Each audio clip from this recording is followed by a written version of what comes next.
for your patience. Well, after 2,000 years, why is the Christmas story still relevant? Why are we talking about it? Because this story, this history, it gets to the very heart of human needs. That's what we're particularly looking at tonight. And perhaps many people tolerate the story. They put up with it because it features a baby. And babies present us with new beginnings and with lots of potential. Many parents and grandparents, they think it's sweet that small children dress up and perform in the school nativity play. But is that it? Is that the end of it? Is that all that the story's good for? Just the nativity play and nothing more? Do you just leave it there in childhood? Surely the coming of Jesus into the world has far greater importance than just giving us some gooey little feelings and nativity plays.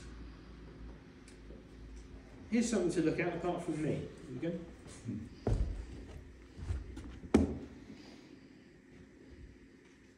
What the world needs now is. What the world needs now.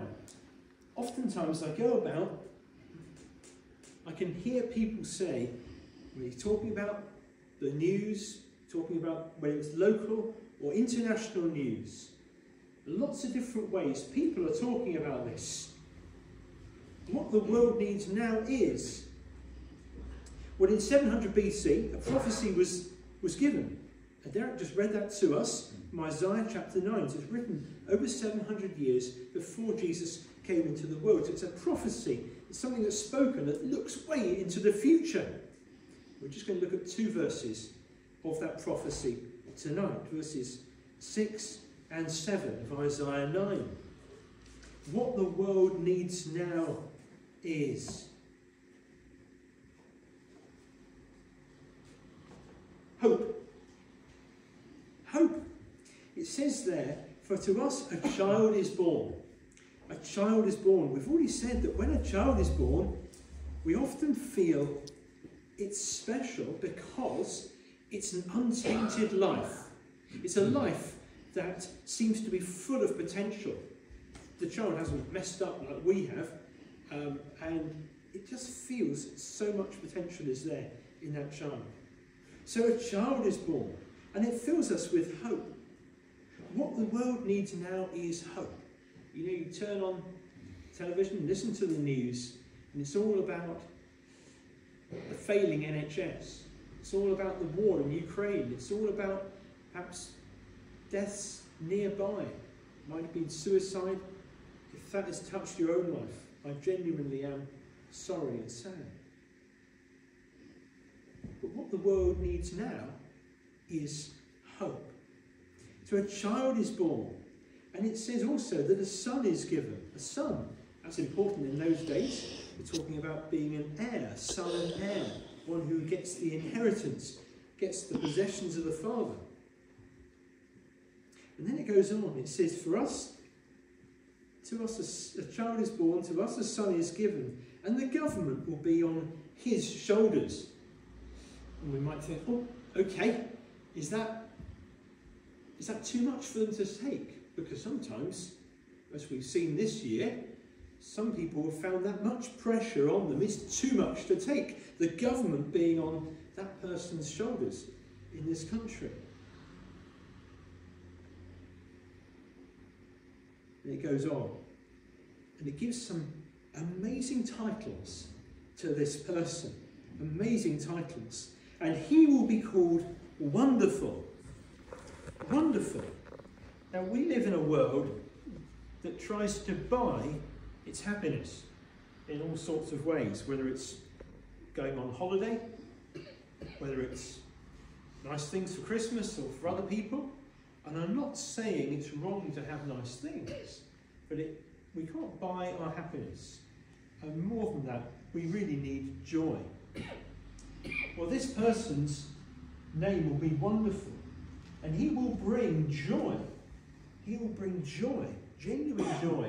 So, immaterial, whether or not you've got nice things, you will have a contentment in your heart. That's pretty important, isn't it? Bringing hope and joy. And then it calls him Counselor. He'll be called Counselor, it says. And this calls us back to our purpose. Our purpose. Always telling us what's true. What do you go to see a counsellor for? To get advice. To get the right advice. You trust them, you lean on them. At times where perhaps your own life has fallen apart, you go and you speak to that person. You spend time with that person. You pour out your heart to that person. Calling you back to your purpose and always telling you what is true. And that's what this person is going to do. This person here in Isaiah 9. It goes on again. And it says, this person will be called Wonderful Counselor, Mighty God. Mighty God. Now, you're probably quite familiar with this phrase. We're only human after all. You heard that? We're only human after all. You might have heard, well, the best of us is still a sinner. Best of us, we all have faults, don't we? There are faults in the best of us. And that's why we need, this is a bit slightly smaller writing, hopefully you can still read this, why we need help outside of ourselves. The best human is a human at best. So we need help outside of ourselves. And this person, this prophesied person in Isaiah 9 is called Mighty God. Mighty God, someone we can rely upon when all human friends run out of strength, run out of life, run out of whatever it is that they need to give us. Another title, Everlasting Father. Fathers are supposed to give love and care, true deep love and care that everyone needs. So the Everlasting Father, another title of this prophesied person, bringing love. We all need love, don't we? There was I remember hearing about some children who were brought up in a nursery. I say children, they were babies. And it was many years ago, I think it was back in the 1950s or 60s, and they actually experimented. It sounds awful, but there were some babies that were picked up and cuddled by the nurses, and others that weren't. And the ones who weren't picked up and cuddled apparently died. We need that much love. We need love that much in order to survive, in order to thrive in life. Another title. So he'll be called Wonderful Counselor, Mighty God, Everlasting Father, and he'll be called the Prince of Peace. Prince of Peace. The Prince of Peace. What a beautiful title. Again, as we look upon other parts of the world, and there is much warfare around the world, some of it just doesn't get reported on in our media in this country, but there is so much that is unheard by our ears. But of course, there's more to peace than just putting guns down. There's a lot more to peace than that, isn't there? There's peace in the home, peace in the heart, peace in our neighbourhoods. And where is that? Where is that? Well, this person can bring that kind of peace, that deep level of peace. Not just saying there's going to be an armistice and we're going to put our guns down, we're not going to fire any shots anymore. Of course, in this country we've had that kind of peace since 1945. But have we had real peace? Peace in the family home? Have we had real peace in our neighbourhoods, on our streets? I think not. And it says this in verse 7 of Isaiah 9, of the increase of his government and peace, there will be no end.